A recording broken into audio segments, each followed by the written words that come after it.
Hello बच्चों, चलिए प्रश्न को पढ़ते हैं और समझते हैं। अंतराल -2, 2 ये एक विवृत अंतराल दिया है। में कितने बिंदुओं पर फलन एफ एक्स बराबर मापांक एक्स प्लस मापांक में cos x plus ten x plus y बटा चार अवकलनीय नहीं है। और यहाँ पर हमें विकल्प दिए हुए हैं। ए में एक है, विकल्प बी है तीन, विकल्प सी में दो और विकल्प डी में दिया गया है चार बिंदु। प्रश्न को हल करने से पहले हम प्रश्न के लिए मुख्य अवधारणा लिख लेते हैं, जिसकी सहायता से हम इस प्रश्न को हल करेंगे। तो मुख्य अवधारणा, मुख्य अवधारणा में हम अवकलनीय होने का प्रतिबंध यहाँ पर लिखेंगे। इस बात को मैं यहाँ लिख देता हूँ कि यदि x बराबर ए पर एफ एक्स अवकलनीय है, अवकलनीय है, तब तब a पर फलन का दायां अवकलज अर्थात एफ डैश ए प्लस बराबर होगा फलन का बायां अवकलज अर्थात एफ डैश ए माइनस के। ये बात आप याद रखें। दूसरी बात, आप इसको ग्राफ से भी समझ सकते हैं कि यदि हम कोई आलेख बनाते हैं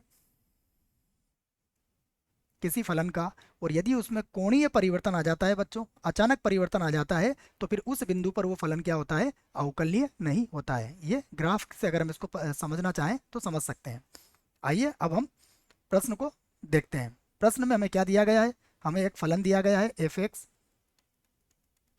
बराबर दिया गया है सबसे पहले मापांक एक्स प्लस उसके बाद है मापांक में कॉस एक्स और प्लस उसके बाद है टेन एक्स प्लस पाई बटा चार।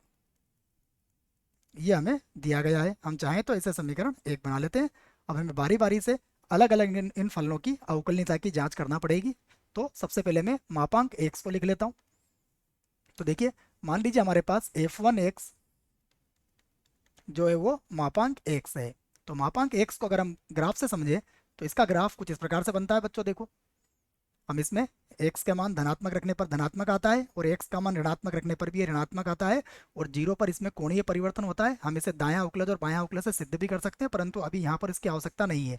तो यहाँ पर हम कह सकते हैं कि यहाँ पर जो ये मापांक x है अर्थात एफ वन एक्स क्या होगा, x बराबर जीरो पर अवकलनीय नहीं है,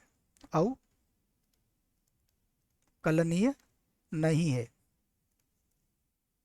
तो एक बिंदु हमें मिल चुका है कि x बराबर जीरो पे यह अवकलनीय नहीं है। कौन से अंतराल में, -2 से +2 के मध्य वाला जो अंतराल होगा उसमें बिंदु जीरो आ जाएगा हमारे पास। अब हम एक और फलन लेते हैं मापांक जो cos x दिया गया है। मैं इस फलन को भी यहाँ लिख लेता हूँ। इसको मैं f2 से व्यक्त कर देता हूँ। f2x बराबर ले लेते हैं हम मापांक में cos x। अब cos x का देखिए, यदि हम cos x का आलेख बनाने का प्रयास करें तो cos x का आलेख कुछ इस प्रकार से बनेगा। इसका आलेख कुछ इस प्रकार से बना सकते हो आप। देखिए, ये कुछ इस प्रकार से इसका आलेख बन जाएगा। सारे मान इसमें भी धनात्मक ही आएंगे। अब यहाँ पर देखिए, यहाँ पर जो हमें बिंदु मिलेगा ये मिलेगा -पाई/2 और यहाँ पर मिलेगा पाई/2। अब अंतराल क्या दिया हमें, -2 से 2, तो हम इसके आगे बिंदुओं की चर्चा नहीं करेंगे, यहीं से हमारा काम हो जाएगा। तो -पाई/2, तो अगर हम पाई का मान 3.14 के आसपास रखते हैं तो हमें -2 से 2 के मध्य ये दो बिंदु मिल जाएंगे। तो इसी बात को मैं यहाँ पर कह देता हूँ कि यहाँ पर जो F1 F2x है, F2x ये -पाई/2 तथा +पाई/2 पर अवकलनीय नहीं है, अवकलनीय नहीं है। हम केवल अंतराल -2 से 2 की बात कर रहे हैं बच्चों। और भी कई बिंदु हैं जहाँ पर ये अवकलनीय नहीं होगा, परंतु हम केवल -2 से 2 के मध्य जो अंतराल होगा उसी की बात करेंगे। तो -पाई/2 तथा पाई/2 पर हमारा जो F2x है ये अवकलनीय नहीं है। तो दो बिंदु हमें और मिल गए। अब हम बात करते हैं तीसरे अ, वक्र तीसरा जो हमें फलन दिया गया है इसे मैं F3x से व्यक्त कर देता हूँ। और ये किसके बराबर दिया गया है, देखिए ये हमें दिया गया है टेन टेन एक्स प्लस पाई/4 के। अब 10x की बात करें तो देखिए 10x का आलेख किस प्रकार से बनाया जाता है, इसे भी हम देख लेते हैं। 10x का आलेख कुछ इस प्रकार से बनता है बच्चों। यहाँ पर हमें मिलता है बिंदु, ये पाई/2 की लाइन होती है या रेखा होती है, यहाँ पर पाई/2 होता है और यहाँ पर -पाई/2 हो जाएगा। तो ये पाई/2 -पाई/2 पर ये भी अवकलनीय नहीं होता है, परंतु यहाँ पर -पाई/2 से हमारा मान जो होगा वो अंतराल -2, 2 के बाहर चला जाएगा। इसलिए हम यहाँ पर क्या कहेंगे कि जो f3x है, f3x, देखिए यदि मैं x प्लस पाई/4 की तुलना को पाई/2 के बराबर लिखता हूँ तो मुझे x बराबर क्या मिलेगा, पाई/4 मिल जाएगा। पाई/2 है, अगर x का मान आप पाई/2 रखोगे तो मतलब पाई/4 रखोगे तो पाई/4 प्लस पाई/4 कितना हो जाएगा, पाई/2।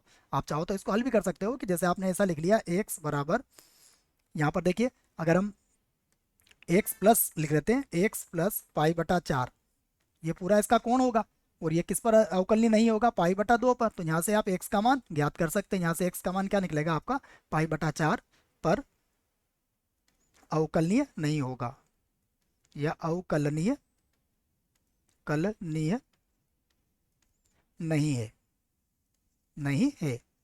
और मैं फिर समझा रहा हूँ कि -पाई/2 पर भी अवकलनीय नहीं है, लेकिन यदि आपने -पाई/2 को यहाँ पर इसके साथ रखा तो फिर इसका मान 2 के मतलब -2 से ज़्यादा हो जाएगा बच्चों, इसलिए फिर उसकी आवश्यकता नहीं है। तो कितने बिंदु मिल गए हमें, एक बिंदु तो यहाँ से मिला है, 2 बिंदु यहाँ से मिले और एक बिंदु हमें ये मिल गया है, तो 4 बिंदु हमें मिल चुके हैं। विकल्प की तरफ चलते हैं, अब कौन सा विकल्प सही होगा, तो विकल्प ए, बी और सी गलत होंगे, विकल्प डी इस प्रश्न के लिए सही विकल्प होगा। आशा करता हूँ बच्चों आपको इस प्रश्न का उत्तर समझ में आया होगा। धन्यवाद।